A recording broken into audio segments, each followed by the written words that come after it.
So these patients are only infected by catalase positive organisms, that is the Staph aureus, Burkholderia cepacia, Serratia marcins, and Nocardian aspergillus. Remember these five organisms. These patients are affected only by these catalase positive organisms. Staph aureus, Burkholderia cepacia, Serratia marcins, Nocardia aspergillus. Okay, but why the patients are only affected by catalase positive organisms? Because usually what happens in this situation is that neutrophils are not able to generate the oxidative burst, that is a respiratory burst. That means they are not able to generate the free radicals, that is a hydrogen peroxide. So, but in such a case, the neutrophils may use the hydrogen peroxide which is produced by the bacteria itself. The bacteria also produce hydrogen peroxide. So, neutrophils are very smart. They will use the hydrogen peroxide produced by the bacteria themselves. But these producing organisms are producing catalyst. So, what this catalyst does it will degrade its hydrogen peroxide which it's generating, or the reactive oxygen species that is generating, it will degrade it so that the neutrophils cannot use it, and that is why the catalase producing organisms survive in these patients. Okay, now also along with this there is an impaired ability to degrade the inflammatory cytokines also. That is why these patients also get inflammatory conditions like inflammatory bowel disease, where there is diffuse granuloma formation in the GI tract and the GU tract. Okay. Also, when we do a histology of this granuloma, you might see that there is a pigment-laden histiocytes. That is because of the accumulated lipofuscin, which is due to the impaired lipolytic activity. Okay, so you may get a pigment-laden histiocytes on histology of these granulomas. Okay, now, how do we diagnose this condition? So, there are two tests: dihydrorhodamine test, which is the most important one, and the second is nitro blue tetrazolium test. So, in DHR, what do we do? There is a rhodamine derivative. Okay, so when it is oxidized, that is when the neutrophil is normal, when it is oxidized it fluoresces green. Okay, but in this condition, chronic granulomatous disease, where the respiratory burst is impaired, so it will not get oxidized and it will remain colorless, by which we can diagnose it.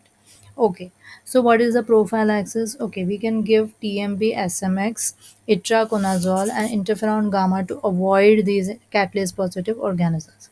We can, if already infected, if severely infected, then we can do a culture based antimicrobial therapy.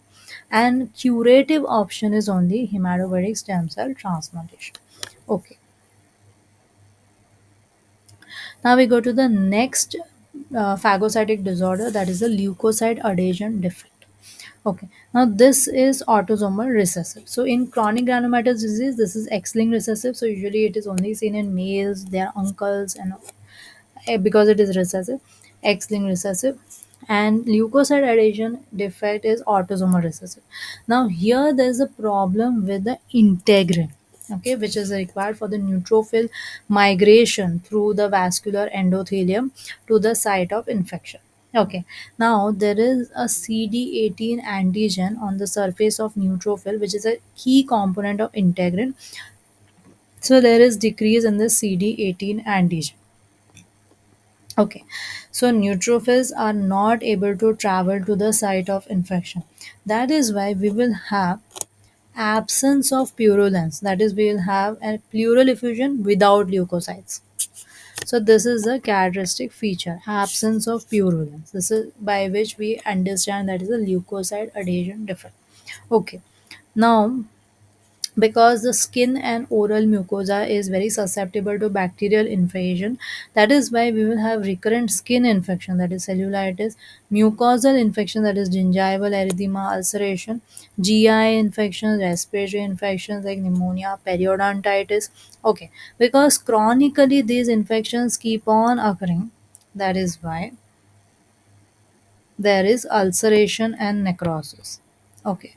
Now, because the WBCs cannot exit the vessels, that is why we'll have peripheral leukocytosis and neutrophilia. That is very important. So, neutrophil count is very high, WBC count is very high. Okay. Most common organism in this situation is your Staphylococcus aureus and gram-negative bacilli. Yes, we have to remember. So, these patients are infected with Staph aureus and gram-negative bacilli. Okay. One characteristic feature is when it is very severe, there is a delayed separation of umbilical cord. That is the when do we call the delayed separation of umbilical cord? When it separates after 3 weeks. Okay, so there's a delayed cord separation and there is impaired wound healing. Also, if such a patient undergoes surgery or trauma, then there will be a delayed wound healing. Now, if it is mild defect, then this delayed separation of umbilical cord doesn't occur. So it doesn't always occur, but it's a characteristic feature. If there is delayed separation of umbilical cord, that is after age of 3 weeks, we can diagnose it as leukocyte adhesion defect. So it's that characteristic. Okay. And there is recurrent cellulitis, gingivitis, periodontitis, GI infection, pneumonias. Okay. Usually staph aureus, gram negative bacilli. Okay. And peripheral leukocytosis, neutrophilia. And because of chronic infection, there will be ulceration, necrosis. Okay. Now, the last is complement disorders. Okay, so that is we have a C1q deficiency and the terminal complement deficiency, that is a C5 to C9. Okay, one important topic that we need to discuss is the difference between serum sickness and serum sickness like reaction. Okay, this is very important. So, serum sickness is a type 3 hypersensitivity reaction. Okay. And there, so usually it is due to the foreign proteins which is present in antitoxins, antivenoms, monoclonal antibodies.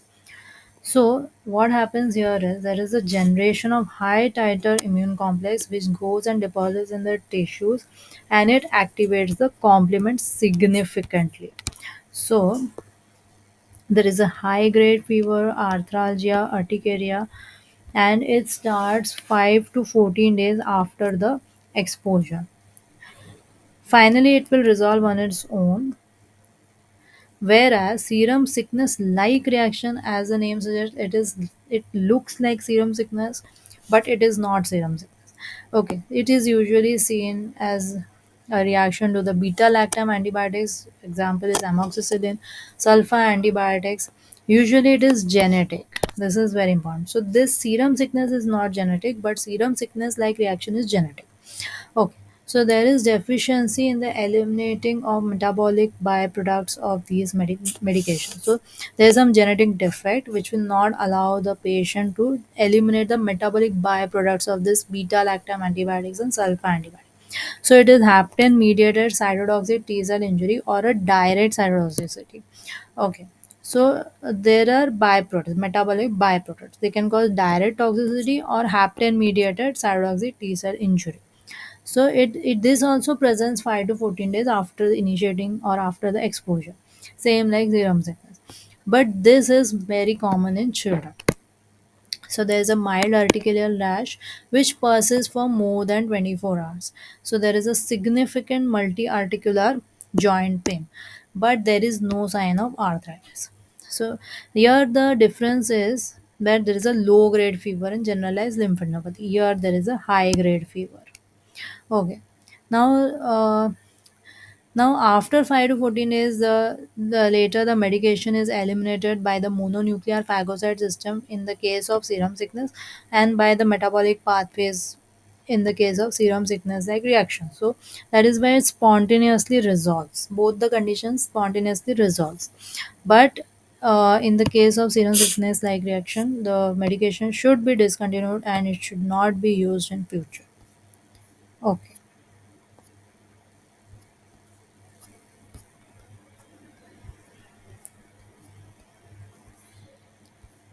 So most of the important topics are covered. Okay.